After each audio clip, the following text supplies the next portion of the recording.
Who's better, De'Aaron Fox or Donovan Mitchell? Find out next.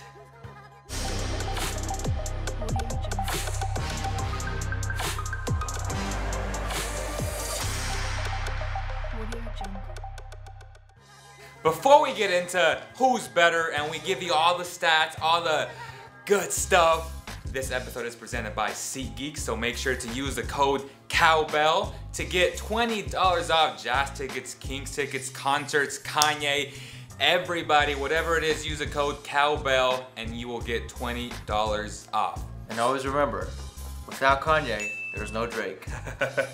Yes, yes. So without further ado, let's get to the video, guys. Who's better, Mitchell or De'Aaron Fox, who I think is the most improved player this year? They're both averaging similar numbers. I'm gonna give you a number. So Fox is at 17.9, let's just say 18 points, 7.6 assists, which is top 10 in the league, and 3.6 rebounds.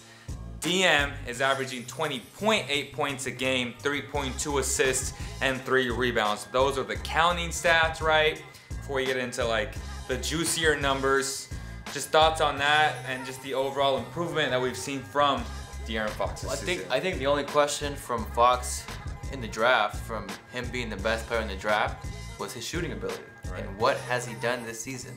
He's been shooting the ball. Sniper season is in the house. And yes, for all the Jazz fans that will watch this, we are a little bit biased towards the Kings because we are here stationed in Sacramento, just an FYI.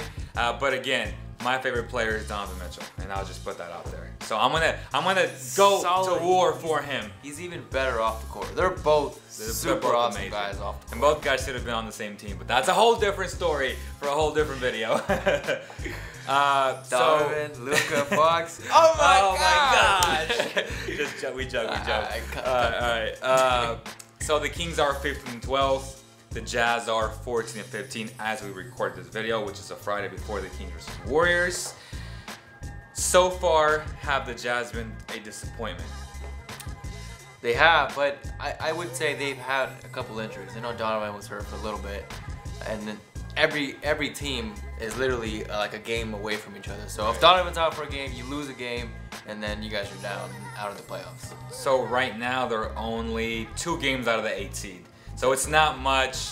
Again, what separates these guys from the pack? And it's going to come down to Mitchell and Fox. How far can these 2 guys take them? I said it before the year. The Kings will go as far as Fox takes them. And the same goes for the Jazz. Donovan Mitchell is the franchise player. And I love Rudy Gobert, but we know who the man is of that team. He's taking on the offensive load, and at times his defense struggles, but it's okay because he puts up 20 points a night, which again, from year 1, he averaged roughly the same points, a little bit less, 20.5 I believe. Now he's averaging 20.8. Is he going through a sophomore slump in your opinion, or is he where he should be?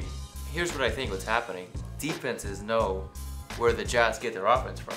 Right. And every single NBA team knows, attack Donovan Mitchell, double team Donovan, trap Donovan Mitchell, and you're seeing the results of that. Similar to what the Pelicans did to Damian Lillard and TJ McCollum. And it was they exposed. they went after those 2 guys and they said, beat me with anyone else. I don't care if Aminu hits 10 threes. Let him hit those 10 threes. And Joe Ingles will hit 10 threes though. Let's get that straight. Right. So this team is much better suited for the playoffs with Joe Ingles, and you got Joe Crowder, and they just added Kyle Korver, which again is a transitional period for them. They're trying to integrate him to the offense, and we get it. The Jazz, to me, when it's all said and done, if Mitchell's healthy, if he's healthy, they will make the playoffs. So what does that mean? That means for the teams that are there right now, so the Mavericks, the Grizzlies, the Clippers, and the Kings, they have to be more consistent, right? And just put the bad teams away. Because if they don't, then that 1-2 game will make the difference. And the good thing, the Kings, are the Kings tied right now with the Jazz for the season series? I think the Jazz have 1 game on. Yeah, they're up 2-1. I apologize for that.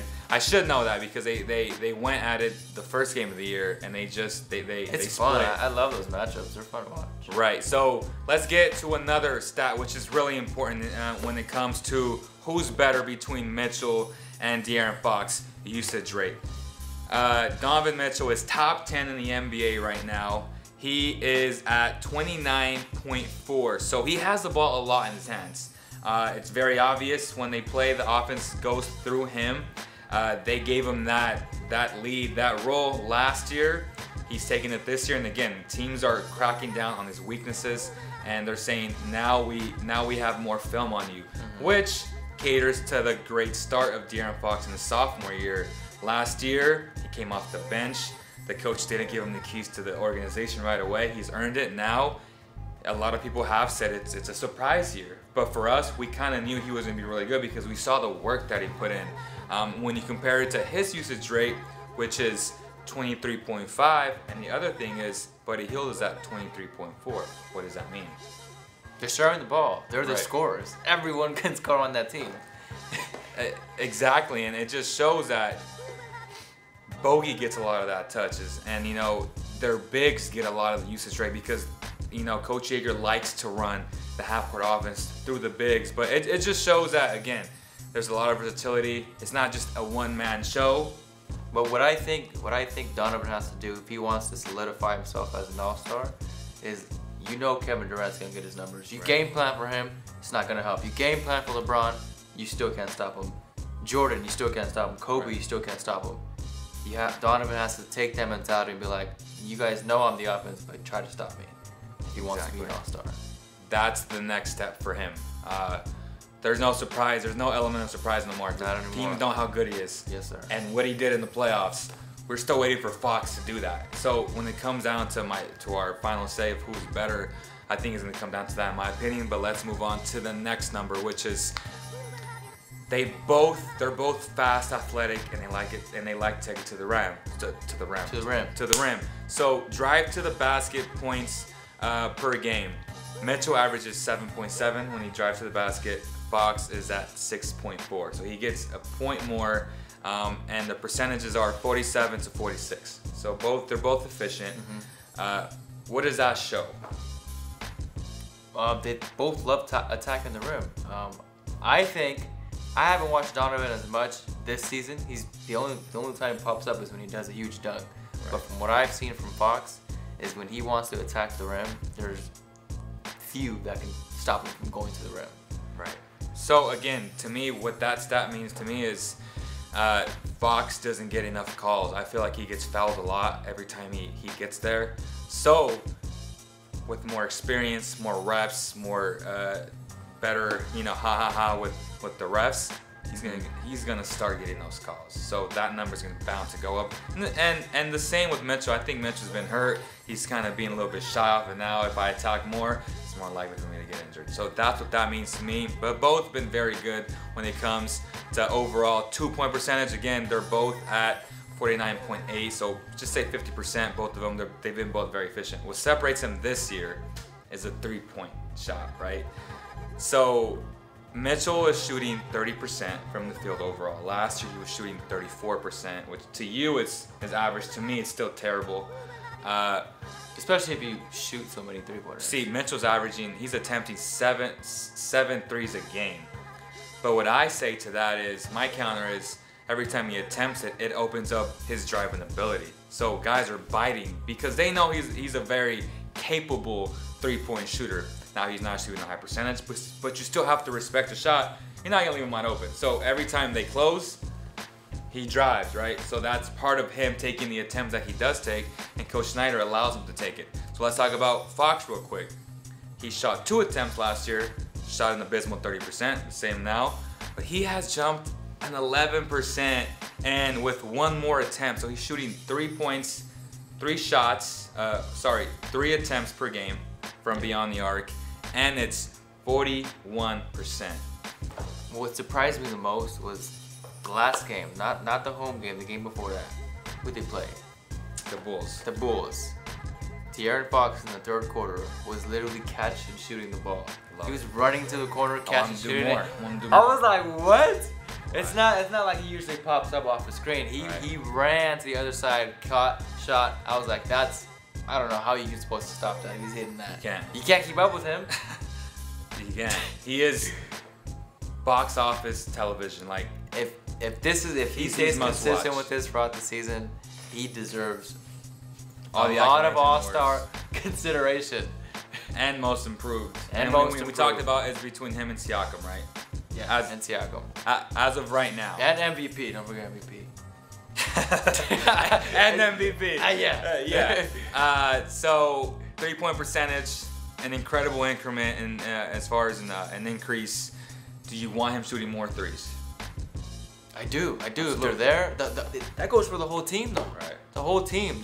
They're they're up there, top 5 or the best field goal percentage from the 3-point line. Just shoot more. So what you guys have been waiting for the whole video. Who's better, E-Man? Donovan Mitchell. Oh, wow. I joke. Oh, okay. All Fox, right. baby. At least this season, De'Aaron Fox. Would you take him long term? If I were to redraft, I would go Fox 1, Donovan 2. Oh, wow. Tatum 3. Right. And mine's similar. I'd go Mitchell 1. And then mark it out.